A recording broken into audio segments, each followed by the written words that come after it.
Olá, eu sou Cláudio Dias Batista, esse é o Debate Jurídico. Para falar sobre o nosso assunto de hoje, a doutora Marcela Patekoski, também estamos recebendo aqui a doutora Milena Oliveira e o doutor Murilo Padilha Zanetti. Das ruas da cidade, falamos com Ellen Lopes. Olá, Cláudio! Vamos falar hoje sobre ações trabalhistas.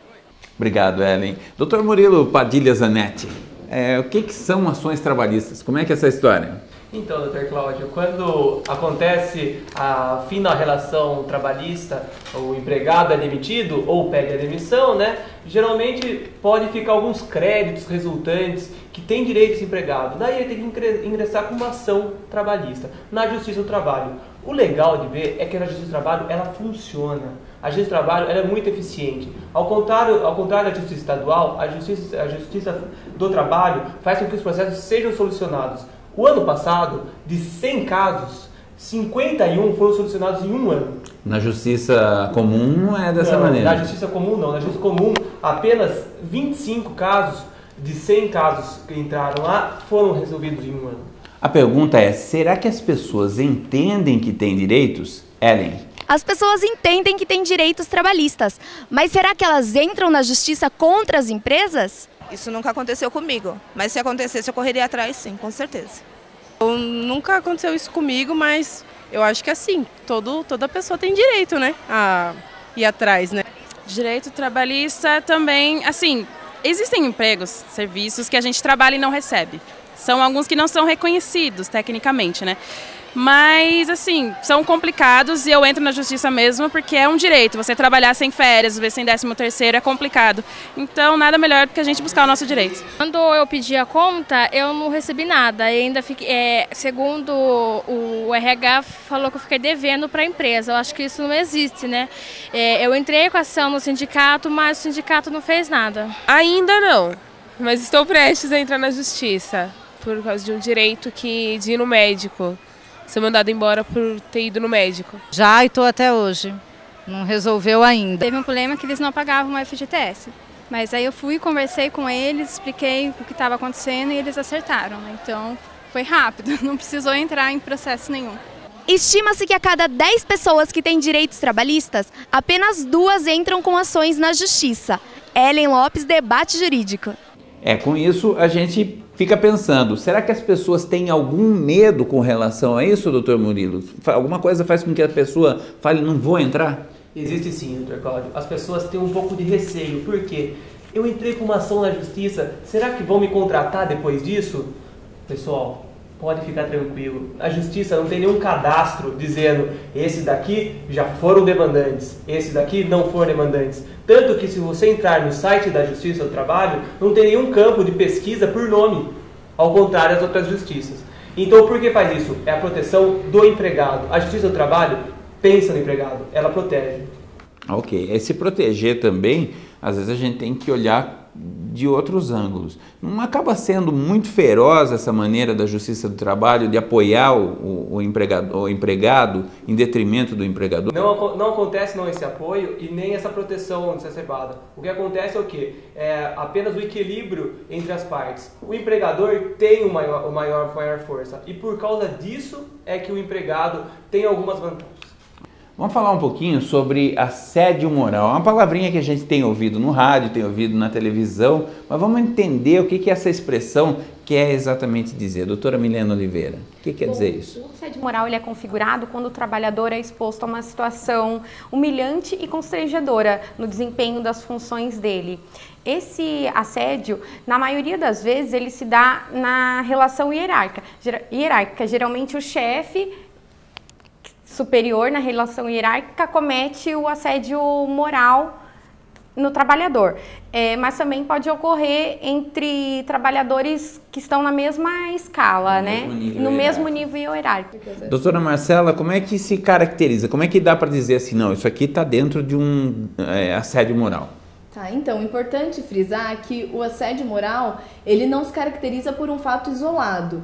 Ou seja, para que se configure realmente esse assédio, precisa ser uma atitude reiterada por parte do do superior hierárquico ou do funcionário que está coagindo o subordinado. Só para a gente entender, não é porque eu tenho uma explosão, grito com você hoje que ele está me assediando. Não, aquilo aconteceu um dia, não é uma atitude repetitiva. É isso. Agora, se for repetitivo, se for uma coisa reiterada, aí já pode configurar. Mas um segundo pressuposto é a intencionalidade.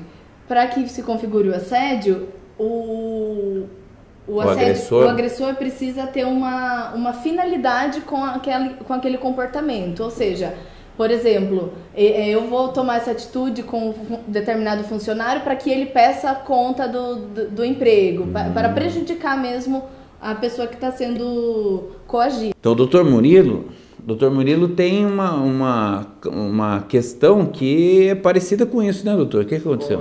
Aconteceu sim, aqui numa empresa aqui da região, aconteceu o quê? Quando o funcionário não batia a meta, o superior dele falava assim, agora você vai pagar 10 flexões de braço.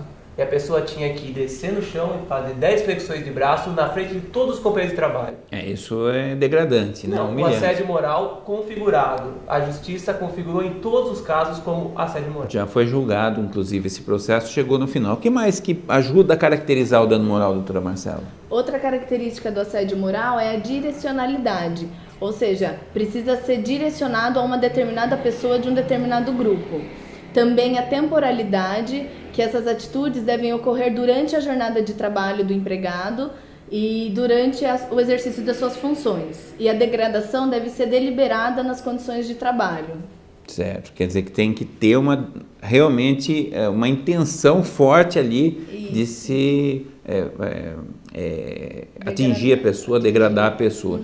Bom, um outro tipo de assédio que a gente também tem ouvido falar muito é o assédio sexual, né? Dentro das relações de trabalho é muito comum a paquera, o relacionamento entre as pessoas acontecer. Tem pessoas que se casam, né? Eu tenho um amigo que é dono de uma emissora de rádio e o pai dele, que era dono de emissora de rádio também, ele se casou com a secretária, né? Quer dizer, começou ali um romance. O romance é diferente do assédio sexual, né? O que é o assédio sexual, doutora Milena? O que caracteriza o assédio sexual? Bom, o assédio sexual ele é caracterizado quando só uma pessoa está praticando o ato e a outra pessoa não consente, ela não aceita aquilo que ela está sofrendo, o ato que a outra pessoa está tomando. Ok, na verdade isso é muito mais comum do que a gente imagina, né? E eu tenho a impressão, vocês que são mulheres, é difícil a mulher verbalizar isso, né? Tem uma maneira da mulher sinalizar e dizer, olha, eu não quero isso, para ficar bem claro para o colega de trabalho? Ah, sim, tem N maneiras de negar, né, de rejeitar essa atitude do outro funcionário, sem que a pessoa se indisponha no ambiente de trabalho. Então, falar de uma maneira tranquila. Cabe à pessoa impor limite e manter esse distanciamento. Ok. E o que acontece, doutor Murilo, se a mulher vai lá, reclama para o chefe ou para a chefe e não é feito nada, a empresa não faz absolutamente nada? Então, daí o correto dela, a partir do momento que ela avisou o superior hierárquico dela, ela denunciar. Ela pode fazer essa denunciação no Ministério Público do Trabalho, pode fazer essa denunciação no Ministério do Trabalho e também entrar com uma reclamação trabalhista. Ela pode pedir o assédio sexual e virar indenização. Como o assédio moral, a indenização na Justiça do Trabalho tem vindo em patamares muito altos. Por quê? Para essa situação não mais acontecer. A Justiça do Trabalho faz com que a empresa olhe e fale assim, não pode, essa situação não deve acontecer. Bom, a grande questão ainda que nos sobra para a gente falar sobre a Justiça do Trabalho é o volume das indenizações. Doutor Murilo, voltar ao senhor, falar novamente com o senhor, qual que é o volume? Quanto que giram as indenizações na Justiça do Trabalho? Então, geralmente vai de 5 mil a 2 milhões. Nossa, que discrepância, né? Mas sim, acontece. Uma coisa é um assédio que aconteceu numa pequena loja. Outra coisa é um assédio que aconteceu numa grande multinacional. A Justiça do Trabalho, ela tem por base alguns requisitos para ter essa indenização. Primeiro, qual foi a extensão do dano? Esse dano foi um dano longo? Foi um grande dano? Sim. A reprovação da conduta entre os pares, essa conduta é reprovável? Outra coisa, a capacidade econômica de quem vai pagar. Ele tem uma grande capacidade econômica, então o que ela faz? Ela faz arder no bolso, para que essa situação não mais aconteça. Ok, então voltando aí nos pontos que o senhor falou, uma empresa, uma microempresa, uma empresinha de fundo de quintal, não pode pagar o mesmo que uma multinacional. Ela não teria nem condições de pagar 2 milhões. Mas se ela pagasse 10 mil, 15 mil, ela sofreria o dano, ela sofreria no bolso, ela perceberia que realmente a conduta dela foi errada, e isso de uma forma pedagógica ia fazer com que essa situação não mais acontecesse. Ok, quero agradecer a presença de todos vocês, mais uma vez aqui conosco, no debate jurídico. Nós, na semana que vem, nós temos um tema muito interessante, olha. Vamos falar sobre homologação de sentença estrangeira. Mas o que é isso, Dr. Cláudio? É uma ação que corre lá no STJ. Por exemplo, você divorciou lá no Japão. Tem muito brasileiro que vai para o Japão, aí arrumam uma briga lá, divorciam.